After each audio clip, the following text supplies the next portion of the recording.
bem-vindos a mais um TV Pet Show. E olha, vocês que nos acompanham há quase 2 anos, não é porque eu amo esse programa não, mas ele hoje está incrível. Confere só o que a gente preparou. Temos uma entrevista com o Dr. Maurício Fontelli sobre a prevenção do câncer de mama em cadelas e gatas. Você não pode perder a matéria especial que fizemos no Zoológico de Fortaleza. Tem as aventuras do repórter Fuinha e tem também Meu Pet é Lindo. Tudo isso é daqui a pouquinho, não sai daí.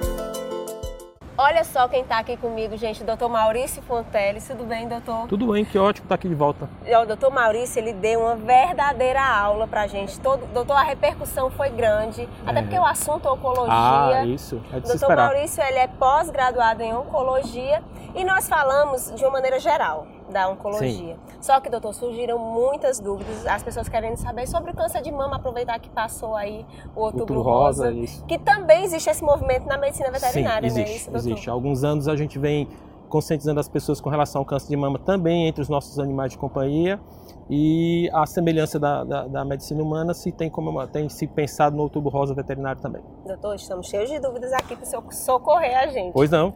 A primeira curiosidade, muita gente pergunta, a maior incidência é em cadelas ou em gatas? Na realidade, a gente tem uma incidência maior em cadelas, né? Acredita-se que a incidência maior em cadelas, ela se dá pelo fato das gatas serem castradas normalmente mais frequentemente do que as cadelas.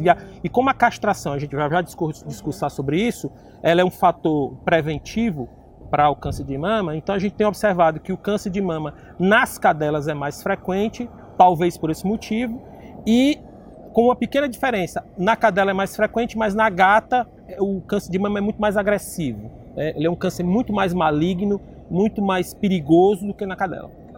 Tem essa característica, exatamente. Quando você tem câncer de mama em gata, normalmente é um câncer de mama com progressão muito mais agressiva do que na cadela. Então, acho que na cadela é mais fácil a cura, resumindo? Sim, na cadela, ela, por ser tumores de característica um pouco menos agressiva, os protocolos de tratamento são com prognóstico mais positivo do que nas gatas. Doutor, a gente costuma muito comparar aqui a medicina humana com a veterinária, acho que está cada vez mais parecida. Isso. Aí, no caso da prevenção, em casa, eu posso ver com a minha cadela, eu já posso ter um olhar mais clínico para poder levar, ou a prevenção é feita só no veterinário? Não, eu acho que a prevenção parte de casa, né? Apesar de que o papel do profissional é muito importante, mas o primeiro sinal, aquela primeira manifestação, normalmente se dá pelo contato dos tutores com seus animais. Qualquer aumento de volume na região das mamas, tanto de gatas como de cadelas, que aparentemente às vezes passa desapercebido, por exemplo, eu vi um pequeno nódulo na mama da cadela ou da gata, mas é muito pequenininho. Na realidade, esse é o primeiro sinal de alerta aos tutores. Apareceu qualquer manifestação de aumento de volume na mama, já é um indicativo a ser levado ao veterinário e a partir daí vai se tomar os protocolos de avaliação dessas formações nodulares. Uma pequena observação, as gatas e as cadelas não castradas, os tutores têm que ter mais cuidado. Aquelas que são castradas, a atenção é um pouco menor. Não castrou, observação redobrada. Mas de qualquer forma, tem que ter sempre essa atenção. Sim, sempre essa atenção. Agora, quanto mais tarde você castrar a cadela, maior o risco de tumores mamários, então a atenção é maior, né? Aqueles animais que foram castrados muito precocemente, a atenção é mais relaxada. Aproveitando que o senhor falou em castração, então o senhor pode afirmar que castração é a melhor prevenção? A castração, baseado no que a gente tem observado pela incidência de tumores de mamas em cadelas e em gatas, a gente tem observado que a melhor conduta a ser tomada é a castração precoce, porque ela faz diferença sim. A gente tem estudos que demonstram que o fato de você tirar a atividade hormonal desses animais precocemente diminui o estímulo sobre a mama e isso previne o aparecimento de tumores mamários. Lembrando, isso não exclui, né? O paciente castrado, ele não significa que ele não vai ter, mas isso diminui muito a incidência, diminui a incidência consideravelmente, o que nos indica a castração precoce. Entre as cadelas e gatas, o ideal é que seja feita a castração antes do segundo cio, né? Alguns autores avaliam que é melhor antes do primeiro cio e alguns autores acham que entre o primeiro e o segundo cio. Então, no máximo, até antes do segundo cio desses animais, esses animais devem ser submetidos à castração. Entendi. Doutor, e se infelizmente chegar a ser diagnosticado, como é que deve proceder? Do mesmo jeito dos humanos? Químio, tudo? Sim, a terapêutica do câncer da cadela e na gata segue mais ou menos os mesmos protocolos humanos, né? Apesar de que na medicina humana você tem mais recursos. Mas basicamente é essa, avaliação, diagnóstico precoce, e esse diagnóstico precoce e avaliação precoce é que vão determinar se o melhor caminho é cirurgia, ou só quimioterapia, ou os dois consociados. O que a gente observa é que o diagnóstico precoce, quanto mais cedo você perceber a presença dessas nodulações na mama, mais fácil vai ser o tratamento, melhor vai ser o prognóstico. Aí voltamos àquele assunto, prevenção é tudo, igual ao ser humano. Então, se você tiver a percepção de ver um pequeno nódulo que às vezes passa desapercebido, mas é só um pequeno nódulo, não interessa. Fez um bom diagnóstico e precoce, normalmente esses mais ficam curados, às vezes com pequena intervenção cirúrgica, às vezes procedimentos menos invasivos. Diagnósticos tardios complicam o prognóstico e complicam também o tratamento. Entendi, doutor. Da outra vez eu perguntei, mas novamente a gente recebeu muitas perguntas sobre isso. Acho que é uma curiosidade geral. Anticoncepcional. Faz toda a diferença. Estudos têm mostrado que o uso de contraceptivos hormonais, né, tanto em gatas como em cadelas, aumenta a incidência de tumores mamários. Isso já é uma coisa meio que consenso entre os veterinários, e é tanto que essas drogas vêm entrando em desuso no consumo entre os veterinários. Até que surjam drogas mais modernas, menos agressivas para a proliferação mamária, a gente contraindica o uso de progestagem, porque existem trabalhos que mostram que os progestágenos podem ser indutores de neoplasias mamárias. Olha, gente, é o que eu sempre digo, quando o doutor Maurício vem aqui, é uma verdadeira aula. Eu queria perguntar muito mais coisas e eu já vou aqui deixando ele se comprometendo para voltar, porque surgem muitas dúvidas, doutor. Sim, muito obrigada. E é uma coisa que está muito no nosso convívio do dia a dia, né? Quem não conhece uma pessoa que teve câncer de mama... Agora, lembrando, a gente deixa muito claro para todos os tutores, é que nunca se esqueça, a prevenção começa em casa, na identificação dos patógenos de mama, nódulos, crescimentos anormais, uma coisa diferente do que está acostumado, e levar o seu veterinário. Leva o seu veterinário, a sua clínica de confiança, aquele veterinário que te acompanha. E se for ser necessário, esse veterinário não se sentir habilitado, ele vai encaminhar para um oncologista. Mas nunca se esqueça, o seu veterinário, a sua clínica é que pode lhe dar toda a orientação segura para que você possa proceder junto ao seu animalzinho tão amado. Doutor, mais uma vez, muitíssimo obrigada. Vocês viram que matéria importante, gente? É sempre melhor prevenir do que remediar. E nesse caso, a melhor opção é sempre a castração. Agora, mudando o assunto, mas continuando nesse clima especial, nós vamos lá para o Zoológico de Fortaleza. Confere essa matéria, que linda!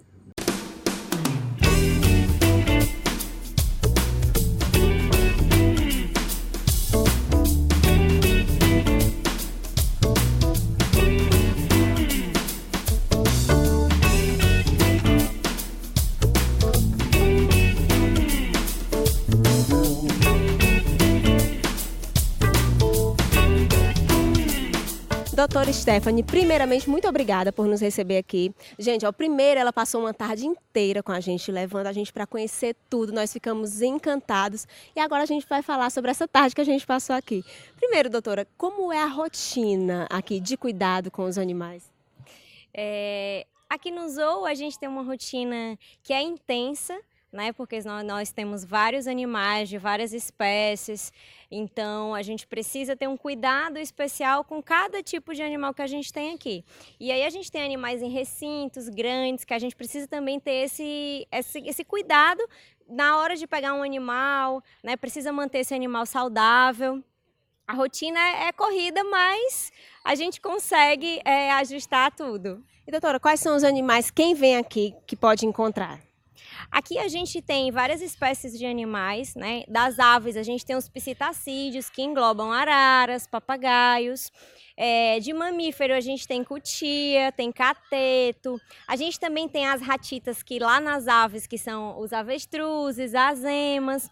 A gente tem os primatas, temos macacos pregos aqui. Tem animal para todo gosto. A gente tem os répteis também, as serpentes, os jabutis, os cágados. A gente tem jacaré. A gente tem animal para todo gosto, para todo mundo conhecer essas espécies diferentes.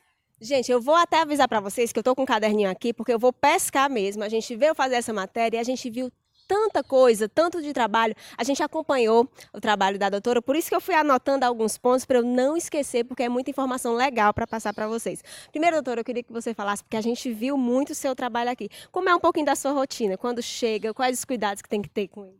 Quando a gente chega, né, geralmente eu vou primeiro cuidar dos animais que estão no ambulatório. A gente tem alguns animais que precisam de cuidado por uma questão mesmo de alguma doença, tá cometido por algum problema. Então, primeiro eu cuido dos animais que estão lá, porque eles precisam fazer medicação no horário correto. Logo após, a gente vai fazer o que a gente chama de ronda, né, que é ver os animais no recinto, e nisso a gente conversa com os tratadores para saber como esses animais estão se comportando, se estão com comportamento normal ou não para serem avaliados. Então, de uma maneira geral, a gente faz isso. Doutora, e a questão da alimentação, como é que é feita? É feito aqui mesmo no zoológico? Isso, a alimentação, a gente recebe esse alimento e aqui mesmo é limpo, né? O alimento é limpo e vai ser servido para os animais. É cortado de acordo com cada espécie e cada espécie come um determinado tipo de alimento. Esse alimento é todo balanceado, a gente tem uma zootecnista aqui na equipe que faz esse balanceamento da dieta de cada animal. Então, vai em específico para cada espécie um determinado alimento. E o alimento que essa espécie come na natureza. Porque a gente precisa adequar esse alimento à espécie. Mesmo ele tá vivendo aqui com a gente no recinto, ele precisa comer o que ele já come de uma forma mais natural possível. Quer dizer, então, que se é de uma forma mais natural possível, então eles têm presas mesmo que são servidas? Isso. Alguns animais carnívoros, né, demandam essa questão de comer o alimento que ele come na natureza, e aí a gente tenta, de uma certa forma, respeitando todas as leis, né, que regem a gente aqui no zoo, e o animal é alimentado nessa tentativa de adequar para a natureza, de trazer o mais próximo do natural possível. Entendi. Gente, olha, enquanto a gente estava passeando aqui, conhecendo tudo, você falou uma frase que eu achei muito interessante, eu anotei aqui para não esquecer, eu queria que você explicasse. Por que que você fala zoológico não é vitrine? Pronto, vamos lá. Zoológico não é vitrine porque os animais não estão aqui para serem expostos o tempo todo quando eu quiser. Então, eu cheguei, eu quero ver a cobra. A cobra, ela pode estar no local que a gente chama que é o local que ela está protegida. Todos os recintos, você vai prestar atenção, existe um ponto de fuga para esse animal. Então, esse animal, se ele não quiser aparecer, ele vai estar no ponto de fuga. Então, o que a gente sempre diz é, vem outro dia, né? Veio hoje, não conseguiu ver, amanhã você vem de novo, vem no próximo final de semana, que talvez você consiga ver o bicho. Então, os animais, eles estão aqui para a gente... Existe um trabalho de educação ambiental que é feito no zoológico, mas os animais, eles precisam ter a biologia dele respeitada. Então, se há um bicho noturno, quando eu chego aqui de dia, às vezes o bicho pode estar dormindo, né, no ponto de fuga dele e eu não consiga vê-lo. Mas pode ser que no outro dia ele esteja lá. Então, por isso que é importante falar, porque eu acho que às vezes muita gente fala que não eram para estar aqui, mas aqueles estão sendo cuidados. De uma certa forma, eles não têm como voltar, né, doutora? Isso. Os animais que a gente tem no zoológico são animais que não vão mais voltar para a natureza, por uma série de consequências. Então, a gente tem um exemplo que vocês até passaram no recinto, que é o recinto dos marianos, né, que são aves de rapina, que nenhum dos 4 que estão aqui com a gente, eles conseguem mais voar, porque eles tiveram as asas amputadas, então eles não retornam mais para a natureza. Eles, por esse motivo. Então, eles estão aqui com a gente, sendo bem cuidado e mantido aqui com a gente. Aí, nesse caso, você falou, eles tiveram as aves amputadas, as asas, né? Como é que chega? Eles chegam aqui através de quê? Foi recolhido por tráfico? Como foi que eles chegaram aqui? Já chegaram assim? Isso, é uma história antiga, a deles, né? Mas, de uma maneira geral, os animais que chegam para o zoológico, eles vêm de apreensão com a polícia, ou vêm de apreensão de IBAMA, né? Vêm dos órgãos, os órgãos responsáveis, os órgãos ambientais responsáveis. Então, eles chegam nessa demanda, né? São animais que não vão mais voltar, e o que é que a gente pode fazer por eles, né? E a gente os mantém aqui cuidando deles.